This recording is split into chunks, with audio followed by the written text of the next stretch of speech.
It was the dead of night, and four friends, Emma, Jake, Sarah, and Lucas, were sitting in Jake's dimly lit living room. The idea had come up casually during a late-night conversation, the 3 a.m. challenge.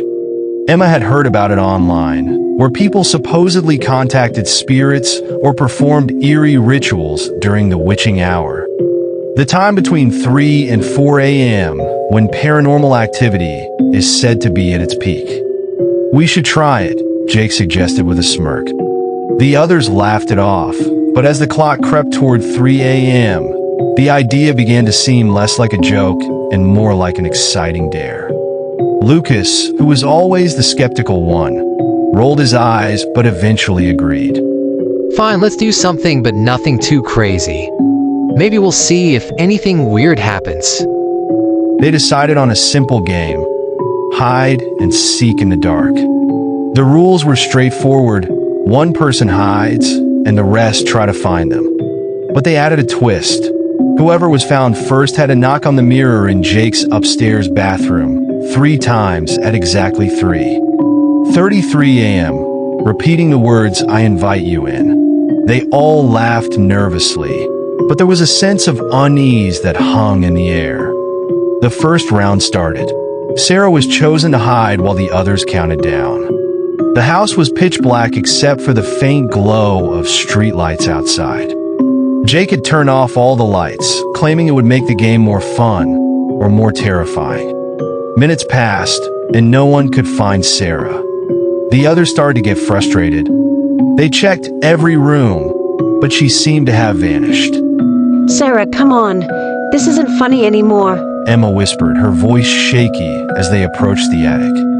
The old house creaked under their feet, and every shadow seemed to stretch and twist unnaturally.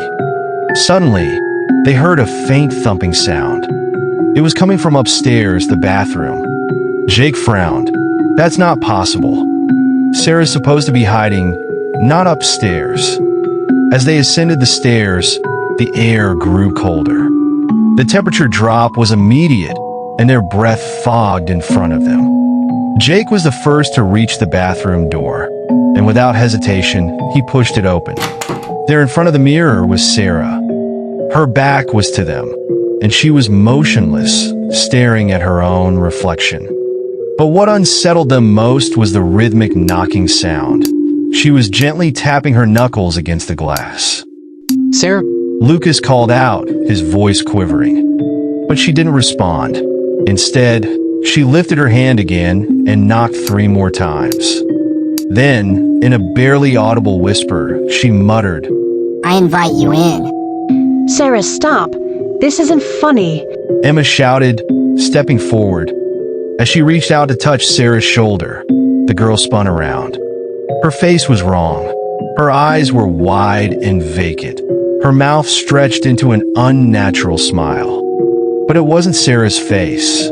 It was as if something else was staring back at them through her eyes, something hollow, ancient. "I didn't mean it. Sarah whispered, her voice barely recognizable. I didn't mean to let it in." Suddenly, the mirror behind her cracked, a thin spider web of fractures spreading from where her knuckles had touched.